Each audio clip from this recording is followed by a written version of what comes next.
কে দিল রে শিমুল গাছে নরম নরম তোলা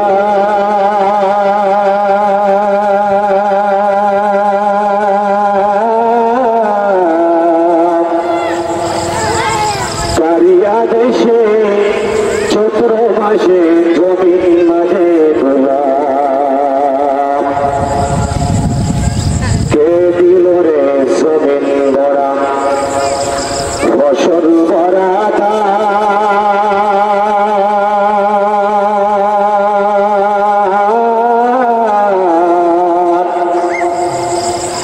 কারিয়া দেশে পাখির কণ্ঠে কুহু কুহু তার চিন্তা করে দেখো মানব এসব বিষয় মহান আল্লাহর দান লা ইলাহা ইল্লাল্লাহ লা ইলাহা ইল্লাল্লাহ লা ইলাহা ইল্লাল্লাহ লা ইলাহা ইল্লাল্লাহ লা ইলাহা ইল্লাল্লাহ লা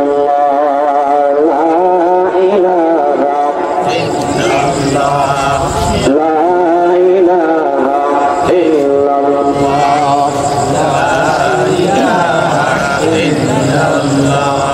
লা ইলাহা ইল্লাল্লাহ লা ইলাহা ইল্লাল্লাহ লা ইলাহা ইল্লাল্লাহ আশিকারো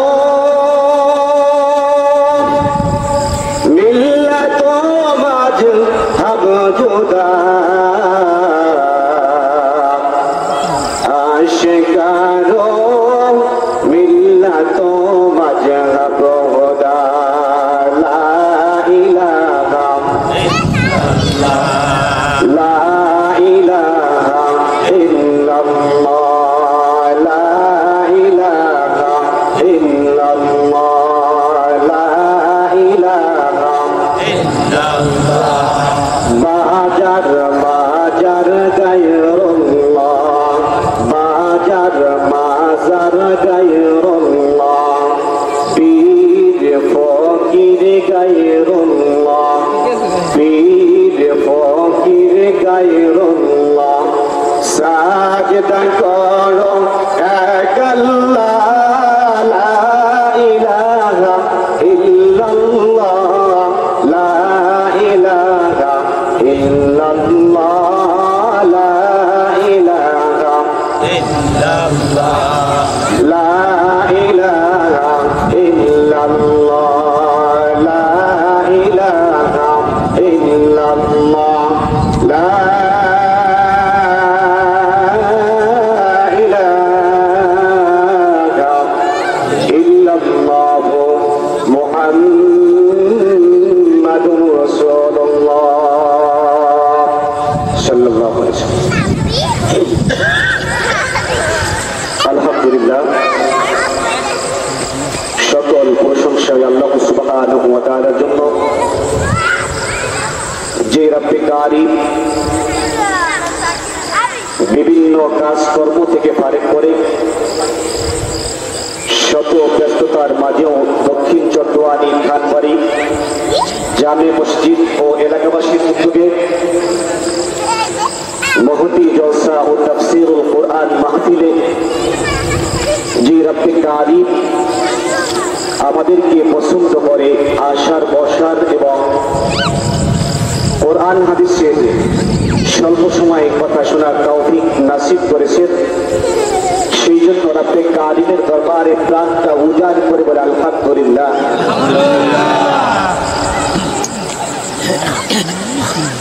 মহাগ্রন্থ আল কুরআনুল কারীমের সূরাতুল ইব্রাহিম মাক্কিয়া, যেই সূরায় রব্বে কারীম ইরশাদ করেছেন যে লা ইন শাকারতুম লা আযীদান্নাকুম ওয়া লা ইন কাফারতুম ইন আযাবি লাশাদীদ। যেই ব্যক্তি আমার নিয়ামতকে শুকর আদায় করবে, আল্লাহ তাআলা বলেন আমি তাকে নিয়ামত বাড়িয়ে দিই। ওয়ালা ইন কাফারতুম ইন্না আযাবি লাশাদীদ, আর যেই ব্যক্তি আমার নিয়ামতকে নাশুকরিয়া করবে তাহার কাছ থেকে নিয়ামত ছিনিয়ে নেওয়া হবে এবং তাহার জন্য রয়েছে আমার পক্ষ থেকে আযাব। তো রব্বে কারীম আমাদেরকে পছন্দ করে অত্র মাহফিলের ময়দানে আসার বসার তৌফিক দান করে দিয়েছেন, সেই জন্য লাখো কোটি শুকরিয়া আদায় করে আরেকবার বলে আলহামদুলিল্লাহ। আমরা বেশ কয়েকদিন আগে বিগত একটি মাস সিয়াম সাধনা করার পরে রমজানুল কারীম শেষ করে মুসলিম উম্মাহের সবচেয়ে বড় ধর্মীয় ঈদ উৎসব ঈদুল ফিতর আমরা পালন করেছি। মাহে রমজান আমাদের মাঝে বিদায় নিয়ে গেছে, এখন শাওয়াল মাস। এই শাওয়াল মাসে আজকের এই মাহফিলের প্যান্ডেল থেকে একটি মেসেজ হবে যে শাওয়াল মাসে পূর্ণ মাসের মধ্যে আমরা 6টি রোজা রাখবো। এই 6টি রোজা হাদিসে এসেছে যে ব্যক্তি রাখবেন আল্লাহ রাব্বুল আলামিন তার আমল নামায় সারা বছর রোজা রাখার সওয়াব দান করবেন। তো রমজানুল কারীম আমাদের মাঝে থেকে বিদায় নিয়ে গেছেন, কিন্তু আমাদেরকে কয়েকটি উপহার দিয়ে গেছেন। সেটা হইল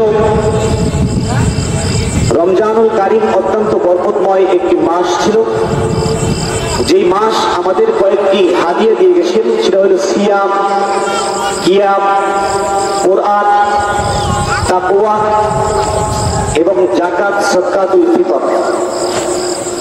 আমরা রমজানুল কারীমে সিয়াম সাধনা করেছি, রোজা রেখেছি। সিয়াম আমাদেরকে শিক্ষা দিয়েছেন যে সুবহ সাদেক থেকে শুরু করে নিয়ে সূর্য অস্তের আগ পর্যন্ত কোন প্রকার খানাপিনা এবং অশ্লীল কাজ থেকে বিরত থাকার নামই হচ্ছে রোজা। যেই রোজা রমজান মাস আমাদেরকে শিক্ষা দিয়ে গেছেন যে রমজানের বাহিরে যে 11টি মাস রয়েছে সেই 11টি মাসেও কমসে কম কিছু না কিছু রোজা রাখতে হবে, এটা রমজানের শিক্ষা। রমজান আমাদেরকে শিক্ষা দিয়ে গেছেন কিয়াম, যে লম্বা সময় ধরে রাত্রে নামাজ পড়া, তারাবি নামাজ আদায় করা, এটা শিক্ষা দিয়ে গেছেন। কোরআন শিক্ষা দিয়ে গেছেন যে রমজান মাসে কোরআন পড়তে হবে, রমজানের বাহিরেও কোরআন তেলাওয়াত করতে হবে। তাকওয়া শিক্ষা দিয়েছেন যে রমজানে আমরা রোজা রেখে যেভাবে ইবাদত করেছি রমজানের বাহিরে যে 11টি মাস, সেই 11টি মাস আমাদেরকে তেমনি ভাবে ইবাদত বন্দেগী করতে হবে। এবং যাকাত, সাদকাতুল ফিতর, যাদের উপর যাকাত ফরজ ছিল সেই যাকাত আমরা যারা আদায় করেছি এটা শিক্ষা দিয়ে গেছে। সাদকাতুল ফিতর আদায় করেছি, এটাও মাহে রমজান আমাদেরকে শিক্ষা দিয়ে গেছে। মাহে রমজান আমাদের থেকে বিদায় নিয়ে চলে গেছে, কিন্তু মাহে রমজানের যে পরবর্তী মাস শাওয়াল মাস, এই শাওয়াল মাসে আমাদেরকে কমসে কম 6টি রোজা রাখতে হবে সাক্ষী স্বরূপ হিসেবে। আল্লাহ পাক রব্বুল আলামিন আমাদের সকলকে এই শাওয়াল মাসে 6টি রোজা রাখার তৌফিক নসিব করুন, আমিন। সূর্য পৃথিবী অপেক্ষায় 13 লক্ষ গুণ বড়। পৃথিবী থেকে সূর্যের দূরত্ব প্রায় 15,000 কোটি কিলোমিটার। জমিন থেকে নীল আসমান 13 কোটি 30 লক্ষ মাইল দূরে অবস্থিত। এই 13 কোটি 30 লক্ষ মাইল দূরে অবস্থিত সম্পূর্ণ খালি জায়গা যদি খাঁটি স্বর্ণ দিয়ে ভরে দেওয়া হয় তো উম্মত মুহাম্মাদের আবেগ ভরা কণ্ঠে একবার সুবহানাল্লাহ বলার বলল রব্বে কারীম এর চেয়ে বেশি দিয়ে দিবে। যদি কোনো ইমানদার বান্দার জবান থেকে একবার সুবহানাল্লাহ উচ্চারিত হয়, আল্লাহ বলেন ও ফেরেশতা বান্দার আমল নামায় 100 বলে লিখে দাও, বান্দার জন্য বেহেশতের মধ্যে একটি ফলের বাগান তৈরি করে দাও। হাদিস শরীফে এসেছে আরবের দ্রুতগামী ঘোড়া যদি 500 বছর বাগানের এই মাথা থেকে ও মাথা পর্যন্ত দৌড়ায়, 500 বছর অতিক্রম করার পরেও বাগানের এই মাথা থেকে ও মাথা পর্যন্ত যাওয়া শেষ হবে না। এই পৃথিবীতে হাজার হাজার খাল, বিল, পুকুর, পুষ্করিণী, নদী রয়েছে। এই পৃথিবীতে 5টি মহাসাগর রয়েছে। রয়েছে প্রশান্ত মহাসাগর, আটলান্টিক মহাসাগর, ভারত মহাসাগর, উত্তর মহাসাগর, দক্ষিণ মহাসাগর। আল্লাহ বলেন সমস্ত সাগর, সমস্ত নদী নালা, খাল বিল, পুকুর পুষ্করের পানি একত্রিত করে কালি বানিয়ে নাও।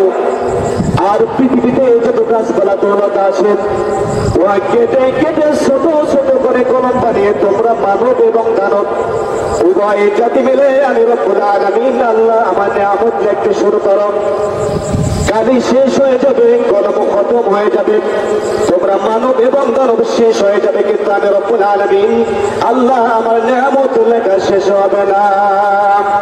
ওয়ালাউ জিনা বিমিথলিহি মাদাদা। পৃথিবীর সমস্ত সাগর, সমস্ত মহাসাগর, নদী নালা, খাল বিল, পুকুর পুষ্করের পানি যদি ডাবল পানি ডাবল করেও আমি রব্বুল আলামিন আল্লাহ আমার নিয়ামত লিখতে শুরু করো, ডাবল পানিও শেষ হয়ে যাবে, কিন্তু আমি রব্বুল আলামিন আল্লাহ আমার নিয়ামত লেখা শেষ হবে না। ঠিক কিনা? এটা দুনিয়ার মাহফিল। দুনিয়ার মাহফিলে আমরা জানি প্রধান অতিথি, বিশেষ অতিথি, সভাপতি থাকে। আল্লাহ পাক রব্বুল আলামিন কিয়ামতের ময়দানে জান্নাতি মেহমানদের জন্য একটা বিশেষ মাহফিলের ব্যবস্থা করবেন। সেই মাহফিলের প্রধান অতিথি, বিশেষ অতিথি, সভাপতি থাকবেন। বিশেষ অতিথি সমস্ত নবী আলাইহিস সালাম। প্রধান অতিথি আর কেউ নাই, আপনার আমার নবী সরকারে দো আলম নবী আখির জামানার পয়গম্বর মুহাম্মদুর রাসূলুল্লাহ সাল্লাল্লাহু আলাইহি ওয়াসাল্লাম। যাকে সৃষ্টি না করলে তামাম পৃথিবী সৃষ্টি হতো না, যাকে সৃষ্টি না করলে আসমান জমিন সৃষ্টি হতো না, যাকে সৃষ্টি না করলে গোটা মানব জাতি সৃষ্টি হতো না। ওয়া মা আরসালনাকা ইল্লা রাহমাতুল লিল আলামিন। আল্লাহ রাব্বুল আলামিন বিশ্ব নবী সাল্লাল্লাহু আলাইহি ওয়াসাল্লামকে গোটা মানব জাতির জন্য রহমত স্বরূপ হিসেবে গ্রহণ করেছেন। সেই নবী সাল্লাল্লাহু আলাইহি ওয়াসাল্লাম প্রধান অতিথি, আর সভাপতি থাকবেন স্বয়ং আহকামুল হাকিমিন আল্লাহ সুবহানাহু ওয়া তাআলা। জান্নাতি মেহমানদের জন্য আল্লাহ রাব্বুল আলামিন যে বিশেষ মাহফিলের ব্যবস্থা করেছেন, সেই মাহফিলে বিশেষ অতিথিদের মধ্য থেকে আল্লাহ রাব্বুল আলামিন প্রথম দাউদ নবী আলাইহিস সালামকে তার উপর নাযিলকৃত জাবুর কিতাব থেকে তেলাওয়াত করতে নির্দেশ দিবেন। আল্লাহ তাআলার পারমিশন পাইয়া হযরত দাউদ নবী আলাইহিস সালাম তেলাওয়াত করতে শুরু করবেন। এক আয়াত, দুই আয়াত, তিন আয়াত, নয়, এরকম 70টি আয়াত তেলাওয়াত করবেন। দাউদ নবী আলাইহিস সালামের কণ্ঠ থেকে 70 রকমের আওয়াজ বের হতে থাকবে। জান্নাতি মেহমানরা দাউদ নবীর কণ্ঠে জাবুর কিতাব শুনতে শুনতে অজ্ঞান হয়ে যাবে, বেহুশ হয়ে যাবে। 1 বছর, 2 বছর, 3 বছর নয়, 800 বছর অজ্ঞান হয়ে পড়ে থাকবেন। আল্লাহ পাক রব্বুল আলামিন বলবেন, ও জান্নাতি মেহমান, এবার তোমরা উঠে যাও, তোমাদের জন্য আরো একটি পুরস্কার রয়েছে। জান্নাতি মেহমানরা বলবেন, এর চাইতে আর কোন পুরস্কার হতে পারে? কারণ এর চাইতে আর কোন মজা পৃথিবীতে আছে কিনা? আল্লাহ পাক রব্বুল আলামিন বলবেন, হ্যাঁ আছে। দ্বিতীয় পুরস্কার রব্বি কারীম বিশ্ব নবী সাল্লাল্লাহু আলাইহি ওয়াসাল্লামকে বলবেন, হে নবী, আপনার উপর নাযিলকৃত মহাগ্রন্থ আল কোরআন থেকে সূরা ইয়াসিন তেলাওয়াত শুরু করেন। আল্লাহ তাআলার পারমিশন পাইয়া নবী সাল্লাল্লাহু আলাইহি ওয়াসাল্লাম মহাগ্রন্থ আল কোরআন থেকে সূরা ইয়াসিন তেলাওয়াত শুরু করবেন। বিসমিল্লাহির রহমানির রহিম। ইয়াসিন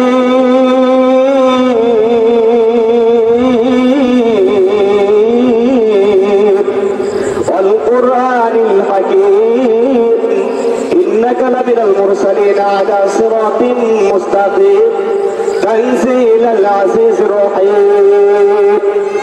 এবার জান্নাতি মেহমানরা বিশ্বনবী সাল্লাল্লাহু আলাইহি ওয়াসাল্লামের কণ্ঠে মহাগ্রন্থ আল কুরআনুল কারীমের সূরা ইয়াসিন তেলাওয়াত শুনে হেলতে থাকবে, দুলতে থাকবে, আবার বেহুশ হয়ে পড়ে যাবে। 1 বছর, 2 বছর, 3 বছর নয়, 8 বছর নয়, জান্নাতি মেহমানরা 800 বছর বেহুশ হয়ে পড়ে থাকবে। 800 বছর পর রব্বি কারীম আবার জান্নাতি মেহমানদের বলবে, হে জান্নাতি মেহমান, উঠুন, এর চাইতে আরো বেশি মজা আপনাদের রয়েছে সামনে। জান্নাতি মেহমানরা বলবে এর চাইতে আর বেশি কি মজা হতে পারে। রব্বে কারীম বলবেন তৃতীয় পুরস্কার সামনে রয়েছেন। জান্নাতি মেহমানরা বলবেন তৃতীয় পুরস্কারটা আবার কি? তৃতীয় পুরস্কার রব্বে কারীম যিনি ছিলেন সভাপতি স্বয়ং আহকামুল হাকিমিন আল্লাহ আল্লাহ তাআলার কণ্ঠে মহাগ্রন্থ আল কুরআনুল কারীমের সূরা রহমান আল্লাহ পাক রব্বুল আলামিন জান্নাতি মেহমানদের সামনে এবার মহাগ্রন্থ আল কুরআনের সূরা রহমান, আমরা বলি আর রহমান, আল্লাহ পাক রব্বুল আলামিন সেদিন কাল বলবেন আর রহমান আল্লামাল কুরআন খলাকাল ইনসানা আল্লামাহুল বায়ান আশ-শামসু ওয়াল কমারু বিহুসবান ওয়ান নাজমু ওয়াশ-শাজারু ইয়াসজুদান। রব্বে কারীমের কণ্ঠে আর রহমান শুনে জান্নাতি মেহমানরা খেলতে থাকবে, দুলতে থাকবে, অজ্ঞান হয়ে পড়ে যাবে। 1 2 3 বছর নয়, 8 বছর নয়, 800 বছর নয়, 8 লক্ষ বছর জান্নাতি মেহমানরা বেহুশ হয়ে পড়ে থাকবেন। রব্বে কারীম বলবেন জান্নাতি মেহমান ওঠো ওঠো, চতুর্থ পুরস্কার তোমার জন্য রয়েছে। জান্নাতি মেহমানরা বলবেন চতুর্থ পুরস্কারটা আবার কি? যে রব্বে কারীম তুর পাহাড়ে হযরত মুসা আলাইহিস সালাম দিদার লাভ করেছিলেন, সে আল্লাহ তাআলা দিদার লাভ করবেন জান্নাতি মেহমানরা। এবার আল্লাহ তাআলার নূরের তাজাল্লি দেখে জান্নাতি মেহমানরা চিৎকার দিয়ে বেহুশ হয়ে পড়ে যাবেন। 1000 2000 লক্ষ নয়, কোটি কোটি বছর জান্নাতি মেহমানরা অজ্ঞান হয়ে পড়ে থাকবে। সে আল্লাহ রব্বুল আলামিন আমাদের সৃষ্টিকর্তার দিক দিয়ে রব্বে কারীম আল্লাহ সুবহানাহু ওয়া তাআলাকে বিশ্বাস করতে হবে। রিজিকদাতার দিক দিয়ে হাকামুল হাকিমিন আল্লাহ সুবহানাহু ওয়া তাআলাকে বিশ্বাস করতে হবে। লালন পালন করলে ওয়ালার দিক থেকে আল্লাহ সুবহানাহু ওয়া তাআলাকে এক বলে মনে প্রাণে বিশ্বাস করতে হবে। যতক্ষণ না পর্যন্ত কোনো মুমিন মুত্তাকি মুসলমান সৃষ্টিকর্তার দিক দিয়ে, রিজিকদাতার দিক দিয়ে, বিধানদাতার দিক দিয়ে, আল্লাহওয়ালার দিক থেকে আল্লাহ সুবহানাহু ওয়া তাআলাকে এক বলে মনে প্রাণে বিশ্বাস না করতে পারবে, ততক্ষণ না পর্যন্ত কোনো মানুষ ঈমানদার মুমিন মুত্তাকি মুসলমান হতে পারবে না। আমরা মুসলমান, আমাদের ধর্ম হচ্ছে ইসলাম। ইন্না দীনা ইনদাল্লাহি ইসলাম, নিশ্চয় আল্লাহ তাআলার নিকট ইসলাম হচ্ছে একটি গ্রহণযোগ্য পছন্দনীয় ধর্ম। Islam is the complete way of life, বিশ্ব কর্তৃত্বের পাশে ইসলাম হচ্ছে একটি পূর্ণাঙ্গ জীবন ব্যবস্থা। ইসলাম সাচ্চা মাযহাব হে, ইসলাম সত্য ধর্ম। দ্বীন এবং দুনিয়ার সমস্ত কল্যাণ ভালো কাজ একমাত্র ইসলাম ধর্মেই শিক্ষা দেয়। আল্লাহ রাসূল সাল্লাল্লাহু আলাইহি ওয়াসাল্লাম বিদায় হজের ভাষণে লক্ষ লক্ষ জনতার সামনে ভাষণ প্রদান করেছিলেন। আল-ইয়াওমা আকমালতু লাকুম দীনাকুম ওয়া আতমামতু আলাইকুম নি'মাতি ওয়া রাদিতু লাকুমুল ইসলাম দীনা। আজ তোমাদের জন্য তোমাদের দিনকে পরিপূর্ণ করলাম, আমার নিয়ামতকে তোমাদের উপরে পূর্ণতা দিলাম, আর ইসলামকে তোমাদের জন্য দিন হিসেবে মনোনীত করলাম, যাতে করে তোমরা পূর্ণাঙ্গ মুমিন মুত্তাকি মুসলমান হতে পারো। আমাদেরকে জানতে হবে আমরা কেমন মুসলমান। মুসলমানের সংজ্ঞা কি? যে আমাদের বাপ দাদা বংশ পূর্বপুরুষ মুসলমান, তাই বলে কি আমরা মুসলমান? না, মুসলমান হতে বলে যে আমার সারা জীবন, আমার শক্তি, আমার সম্পত্তি যাহা কিছু আছে সব কিছু আল্লাহ সুবহানাহু ওয়া তাআলার ভিতর থাকিয়া খরচ করিব, উহা কি বলে মুসলমান? हम मुसलमान हम मगर हम मुसलमान नहीं, हमें ईमान हम मगर मोमिन कामिल नहीं, हमें ईमान हम मगर मोमिन कामिल नहीं। আমরা তো এমন মুসলমান যে আমাদের ঈমানটা এমন দুর্বল, যে ঈমান নিয়ে আমরা স্বয়ং সকল ঈমান নিয়ে আমরা পৃথিবীতে জীবন যাপন করতে আমাদের অত্যন্ত কষ্ট হয়। আমরা মুসলমান, মুসলমানের জীবন হবে আল্লাহর জন্য, মুসলমানের মরণ হবে আল্লাহর জন্য, মুসলমান নামাজ পড়বে আল্লাহর জন্য, মুসলমান রোজা রাখবে আল্লাহর জন্য, মুসলমান হজ যাকাত কুরবানি তাকওয়া পরহেজগার যাহা কিছু করবে সব কিছু করবে একমাত্র আল্লাহ তাআলার জন্য। ও মুসলমান, এক মুসলমানের উপর আর এক মুসলমানের 6টি অধিকার কর্তব্য হক রয়েছে। وعن أبي هريرة رضي الله تعالى قال رسول الله صلى الله عليه وسلم المسلم للمسلم ست خصال يعوده إذا مرض ويشهد إذا مات ويجاب دعوة لقيه ويشمته إذا عطس وينصف له إذا قام شهيدا যে এক মুসলমানের প্রতি আর এক মুসলমানের ছয়টি অধিকার কর্তব্য হক রয়েছে। নাম্বার 1, যখন কোন মুসলমানের সাথে সাক্ষাৎ হবে তখন সালাম দিবা, আসসালামু আলাইকুম ওয়া রাহমাতুল্লাহ, এটা এক মুসলমানের প্রতি আর এক মুসলমানের হক। যখন কোন মুসলমান ব্যক্তি অসুস্থ হয়ে পড়বে অপর এক মুসলমান ব্যক্তি তার দেখাশোনা সেবা শুশ্রূষা খোঁজ খবর নেওয়া, এটা এক মুসলমানের প্রতি আর এক মুসলমানের হক। যখন কোন মুসলমান ব্যক্তি আহ্বান করবে ডাকবে তাকে সাড়া দেওয়া, এটাও এক মুসলমানের প্রতি আর এক মুসলমানের হক। যখন কোন মুসলমান ব্যক্তি হাসি দেবে হাসি দেওয়ার পর আলহামদুলিল্লাহ বলবে আর যেই মুসলমান শুনবে তিনি আলহামদুলিল্লাহ বলবে, এটাও এক মুসলমানের প্রতি আর এক মুসলমানের হক। যখন কোন মুসলমান ব্যক্তি মৃত্যুবরণ করবে অপর এক মুসলমান ব্যক্তি তার জানাজার নামাজে শরীক হবে, এটাও এক মুসলমানের প্রতি আর এক মুসলমানের হক। উপস্থিত অনুপস্থিত সর্ব অবস্থায় অপর মুসলমান মুমিন মুত্তাকির কল্যাণ মঙ্গল কামনা করা, এটাও হচ্ছে এক মুসলমানের প্রতি আর এক মুসলমানের হক। আল্লাহ সুবহানাহু ওয়া তাআলা আমাদের সকলকে মুসলমানের হক পূর্ণাঙ্গভাবে আদায় করার তৌফিক নসিব করুন, আমিন। ওয়া মা আলাইনা ইল্লাল বালাগ। আসসালামু আলাইকুম ওয়া রাহমাতুল্লাহি ওয়া বারাকাতুহু।